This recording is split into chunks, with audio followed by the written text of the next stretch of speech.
الله الرحمن الرحيم والتين والزيتون وطور سينين وهذا البلد الأمين لقد خلقنا الإنسان في أحسن تقويم ثم رددناه أسفل سافلين إلا الذين آمنوا وعملوا الصالحات فلهم أجر غير ممنون فما يكذبك بعد بالدين أليس الله بأحكم الحاكمين صدق الله العظيم. أعوذ بالله من الشيطان الرجيم بسم الله الرحمن الرحيم. څنګه چې تاسو ته معلومه ده چې زموږ د ملګرو د کلي په لیول باندې یو ټرسټ جوړ کړی چې هغه ټرسټ مخلص ټرسټ دی او د دې ټرسټ مقصد دا دی چې په دې کې په کلي کې څومره چې کوم دی کونډې دي یا څومره یتیمانان دي یا څومره چې کوم دی بې وسه خلک دي د هغې چې کوم دی هغه مالي د هغه تعاون وکړی شي د هغې سره چې کوم دی دغسې خوردنوش چې کوم اشیا دي د هغې تعاون ورسره وکړی شي او په دې ټرسټ کې تاسو ته معلومه ده چې په دې ټرسټ کې هر کس چې کوم دی هغه حصه اخیستی شي او اوس هم پکې زموږ د کلي پکې داسې خلک دي چې هغه په دې کې چې کوم دی مالي تعاون کوي د خپل وس مطابق او دغسې په دې ټرسټ کې د نور خواوشا د بهر نه هم چې کوم دی صاحب استطاعت چې کوم ملګري دي هغه په دې کې خپل تعاون کوي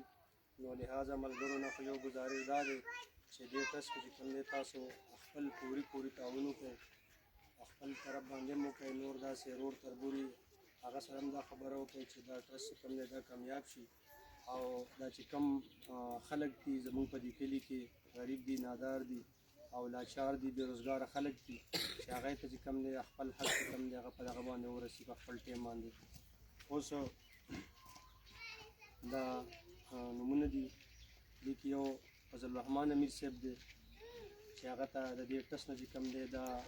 څه اوړه دي څه نور دال چای چیني دي دا هغه ته میلاو شول دغسې سرتاج بای دی تاسو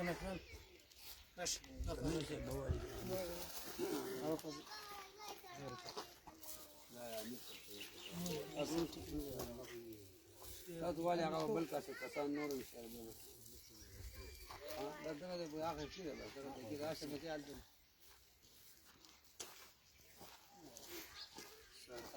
سرتاج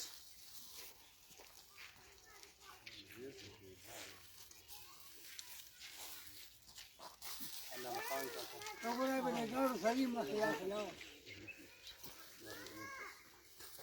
مخلص مرشد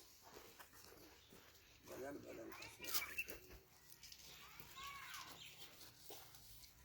میرا خان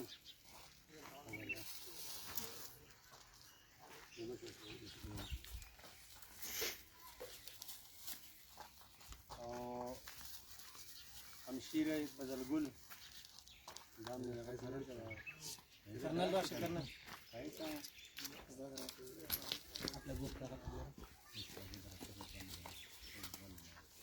حیا خان کاکا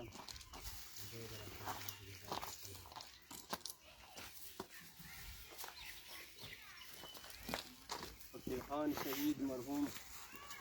آپ لگی رہی ہے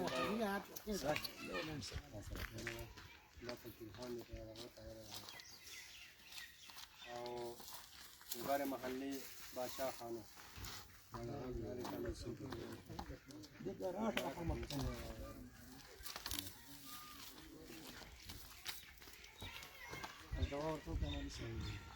آمين. الحمد لله رب العالمين والصلاة والسلام على رسوله محمد وآله وأصحابه أجمعين. يا أول القبول منظور فرمائے دنیا و آخرت خوشحال